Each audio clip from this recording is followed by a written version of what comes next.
பண்றீங்க, ஹீரோயினுக்கு அப்பாவா இருந்தாலும் பண்றீங்க, மாமனாராவும் போறீங்க, சைட்ல வக்கீலாவும் ஆகுறீங்க. எந்த கேரக்டர் தான் நீங்க விட்டு வைக்கல? இல்ல ஹீரோவா தான் இதுக்கப்புறம் நடிக்க போறேன் அப்படின்ற மாதிரிலாம் வச்சாங்கன்னா அது ஒருவேளை அந்த படத்தில் லீடாக இருந்துச்சுன்னா அப்படி தான் நடிக்க முடியும். இப்போ நமக்கு நம்ம லீடை நம்ம படம் செட் பண்ணி நடிக்கிற அந்த பிளான்லாம் இல்லை.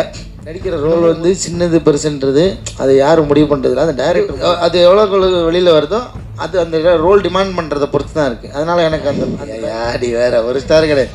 ஆனால் சான்ஸ் கேட்டால் நீங்கள் வேணான்னுறீங்களா? இல்லை எங்கள் ஹீரோவெல்லாம் மாறவே இல்லை தலைவரை. மறுபடியும் ஸ்க்ரீனில் ஒரு நடிகர், அவர் ஒரு நடிகர், நம்ம ஒரு நடிகர்ன்றதே இருக்காது. அந்த ரெண்டு பேருக்குமே அந்த எண்ணம் இருக்காது. அதனால் ரொம்ப இயல்பாக வந்துடும். அது இந்த கேள்வியும் பதிவாகிட்டோம் ஒரு தடவை இதில் கேட்டுருங்க. முதல் தடவையாக நீங்கள் ஒரு தகப்பனார் வேடத்துக்கு, ஒரு பையனுக்கு ஒரு குடும்பத்தில் தலைவனாக ஒரு தகப்பனார் வேடத்தில் நடிக்கிறீங்களா? இன்னும் தகப்பனார் வேடம் நடிக்கலாமா? எப்படி உங்கள் கேரக்டர் எப்படி இருக்குன்னு நினைக்கிறீங்க? ஆனால் நீ இறுதி சுற்று மிஸ் பண்ணிட்டீங்கன்னு நினைக்கிறேன். இறுதி சுற்றுலேயே நான் நடிச்சிட்டேன். நான் அப்போ அவங்களுக்கு 20 வயசு ஹீரோயின், அவங்களுக்கு அப்பாவாக நடித்தேன். நான் அதான் நிறைய படம் அப்பாவை நடிச்சிட்டேனே. அப்புறம் வந்து நம்ம அநீதியில் ஒரு கைண்ட் ஆஃப் அப்பாவாக இருக்கும், மெர்சலில் ஒரு பையனுக்கு அப்பாவாக நடித்தேன். இப்போ இதில் ஒரு விதமான அப்பாவாக இருக்கும். ஸோ எனக்கு ஆல்ரெடியே நான் நிறையா தான் அப்பா நடிச்சுட்டேன்னு நினைக்கிறேன். இதுக்கப்புறம் வந்துச்சுன்னா அந்த கேரக்டர் என்ன செய்யுது, அதுக்கான வெயிட் எப்படி இருக்குன்னு பார்த்துட்டு நடிக்கலாம். நான் ஒன்றும் தப்பு இல்லை. நன்றிண்ணே. நீங்கள் வந்து பார்த்தீங்கன்னா ஹீரோவும் நடிக்கிறீங்க, ஹீரோயினாக நடிக்கிறவங்களுக்கு அப்பாவும் நடிக்கிறீங்க. ஸோ உங்கள்கிட்ட கதை சொல்லும் போதே நீங்கள் ஓகே சொல்லிடுவீங்களா, இல்லை கொஞ்சம் ஏதாவது டவுட் இருக்குமா? எதுக்கு டவுட் இல்லை, கதை சொல்லணும்னு எப்படி ஓகே சொல்ல முடியும்? நமக்கு செட் ஆகணும்ல ரோல். ஏன்னா ஹீரோவாக போயிட்டு இருக்கவங்க ஒரு கேட்டகரிக்கு மேலே போனாங்கன்னா அதுக்கு மேலே நான் இது வேணாம் அப்படின்ற மாதிரி ஸ்டாப் பண்ணுவாங்க. இல்லை அப்படி இல்லை, எல்லா கேரக்டரும் பண்ணுறீங்க. ஹீரோ வந்தாலும் பண்ணுறீங்க, ஹீரோயினுக்கு அப்பாவாக இருந்தாலும் பண்ணுறீங்க, மாமனாராவும் போகிறீங்க, சைடில் வக்கீலாவும் ஆகுறீங்க. எந்த கேரக்டர் தான் நீங்கள் விட்டு வைக்கல? இல்லை இது வந்து நான் ஹீரோவாக தான் இதுக்கப்புறம் நடிக்க போகிறேன் அப்படின்ற மாதிரிலாம் எந்த ஐடியாவும் எனக்கு இல்லை. ஏன்னா என்னை பொறுத்தளவுக்கு ஒரு கேரக்டரை அது ஜெனுவனாக நடிக்க ட்ரை பண்ணணும், அவ்வளோதான். அது வந்து அது அவங்க எவ்வளோ பயன்படுத்திக்கிறாங்கன்றதை பொறுத்து தான் இருக்குது. இந்த படத்தில் முழுமையாக இருந்துச்சு அந்த கேரக்டரு. எல்லா படத்துக்கும் எப்படி நம்ம அந்த ரோலை வந்து ஓரளவுக்கு நெருக்கமாக, உண்மைக்கு நெருக்கமாக நடிக்கணும்னு நினைக்கிறோமோ அதுதான் இதுலேயும் பண்ணியிருக்கோம். இப்போ நீங்கள் சொல்கிற ஹீரோ அந்த மெட்டீரியல் நான் கிடையாதுன்னு எனக்கே தெரியும். வந்து நம்ம அது கிடையாது. ஆனால் அந்த இப்போ நம்ம ரோலுக்கு இப்போ என்னோடய கேஸ்டிங்காக என்னோட ஒரு கேரக்டருக்கு என்னோடய ரோல் வந்து செட்டாகவும், என்னோடய கதாபாத்திரம் செட்டாகவும் நினச்சாங்கன்னா அது ஒருவேளை அந்த படத்தில் லீடாக இருந்துச்சுன்னா அப்படி தான் நடிக்க முடியும். இப்போ நமக்கு நம்ம லீடை நம்ம படம் செட் பண்ணி நடிக்கிற அந்த பிளான்லாம் இல்லை. இன்னமும் ஒரு சீனு 2 சீனும் நடிக்கிறதுக்கு நான் தயாராக இருக்கேன், நடிச்சு விட்டும் இருக்கேன். ஏன்னா எனக்கு என்ன பொறுத்தளவுக்கு நாசர் சார் சொன்ன ஒரு பாயிண்ட் எனக்கு ரொம்ப ஆழமாக எப்பவுமே இருக்குது. அதாவது நீ நடிக்கிற ரோல் வந்து சின்னது பெருசுன்றது அது யாரும் முடிவு பண்ணுறதில்ல, அந்த டைரக்டர் முடிவு பண்ணியிருக்காரு. கொஞ்சமாக இருக்கிற சீனாக இருந்தால் நீ வந்து சின்ன ரோல்னால் கொஞ்சமாக நடிச்சுட்டு அப்படி வந்துடுவியா, இல்லை அதுக்கு ஜெனுவனாக தான் நான் நடிச்சுட்டு வருவேன். அந்த மாதிரி தான் வந்து அவங்க அந்த படத்தில் உன்னோட லைஃப்பை கொஞ்சமாக காட்டுறாங்கன்னு அர்த்தம், அவ்வளோதான். அது எவ்வளோ வெளியில் வருதோ அது அந்த ரோல் டிமாண்ட் பண்ணுறதை பொறுத்து தான் இருக்குது. அதனால் எனக்கு அந்த பேரிகேட்லாம் எதுவும் இல்லை. யாடி வேறு ஒரு ஸ்டார் கிடையாது.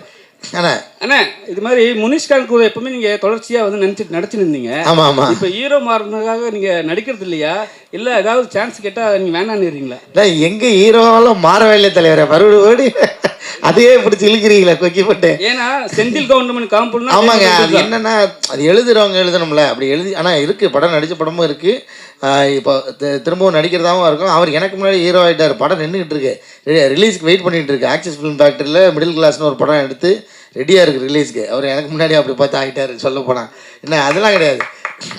நாங்கள் 2 பேரும் சேர்ந்து நடிக்கிறது என்னென்னா அந்த காம்போ வந்து ஆக்சுவலாக எங்களால் வந்து ரொம்ப நெருக்கமாக இயல்பாக நடிச்சிட முடியும். காரணம் நாங்கள் வந்து சினிமாவில் எங்கள் முகம் தெரியறதுக்கு முன்னாடி தான் நாங்கள் நண்பர்கள். நாங்கள் வந்து இங்கே இதே அருணாச்சலம் ரோட்டில் அந்த டீ கடையில் எல்லாம் ஒன்றா காலையிலேருந்து சாயந்தரம் வரைக்கும் வந்து கடலை போட்டு உட்காந்துட்டு இருந்த டைம் தான் அது. அங்கே அப்போ இருந்தே வந்து அவர் பழக்கன்றதுனால எங்களுக்கு ஸ்க்ரீனில் ஒரு நடிகர், அவர் ஒரு நடிகர், நம்ம ஒரு நடிகர்ன்றதே இருக்காது. அந்த 2 பேருக்குமே அந்த எண்ணம் இருக்காது. அதனால் ரொம்ப இயல்பாக வந்துடும். அது ரொம்ப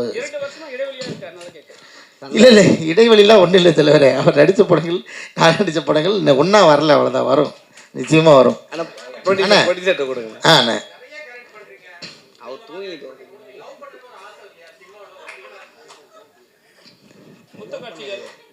என்ன அருமையான சிந்தனை. இந்த சிந்தனை டைரக்டருக்கு வர மாட்டேங்குதே. இதைத்தான் நான் மைக்கிலையும் புலம்புனேன், கணவன் மனைவி பாருங்கள், அப்பாவா நடித்தேனே சொல்லிட்டு இருக்கீங்க. நான் வந்து ரோஷினிக்கு அப்பாவா நடித்தேன், ஷெல்லிக்கு நான் வந்து கணவனாக தான் நடித்தேன். அதை சொல்லவே மாட்டேங்கிறீங்க யாரும்.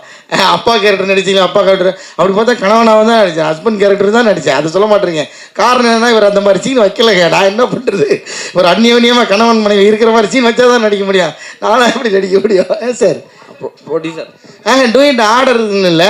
ஆனால் நீங்கள் சொன்ன மாதிரி நெருக்கமான காட்சிகள், ரொமான்ஸான காட்சிகள் நடிக்கணும்னு எனக்கு நிச்சயமாக ஆசை இருக்குது.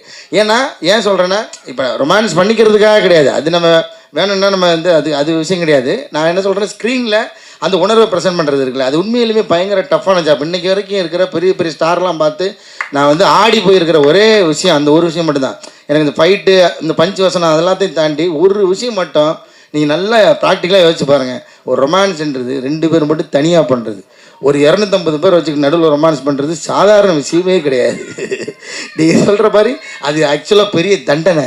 எல்லோரும் முன்னாடி உட்காந்துக்கிட்டு ரொமான்ஸ் பண்ணுற மாதிரி ஒரு தண்டனை எதுவுமே கிடையாது. அதை நான் இப்பயும் நான் பார்த்து எல்லா ஸ்டாரும் பார்த்து நான் பிரமிக்கிற ஒரு விஷயம் என்னென்னா, இத்தனை கூட்டத்துக்கு மத்தியில் எப்படிப்பா ரொமான்ஸ் பண்ணுறீங்க? ரொமான்ஸ்ன்றதே ஒரு தனிப்பட்ட முறையில் இருக்கும்போது வர்றதாச்சு. அதை கொண்டு வர்றதுக்குள்ள அந்த உணர்வு, அது உண்மையாலுமே பயங்கர சவாலான விஷயம். அந்த சவாலுக்கு நானும் தயாராக தான் இருக்கிறேன். ப்ரொடியூசர் ஹீரோயின் கேட்கலாம்ல? சொல்லுங்க. இல்லை, கண்ணம்மாவில் பயங்கரமாக ஒரு ட்ரோல் ஆகினீங்க, நடந்து போயிட்டே இருந்தீங்க, சார்பட்டா அதில் நிறுத்துனாங்க, இப்போ திரும்பவும் ஸ்டார்ட் பண்ணியிருக்காங்க. புரியல எனக்கு என்ன. நீங்கள் கண்ணம்மாவில் பேக் எடுத்துட்டு வெளியே போனீங்க தெரியுமா, அது ரோடோட காமிச்சு, அது பயங்கரமாக ஒரு ட்ரோல் ஆச்சுல்ல.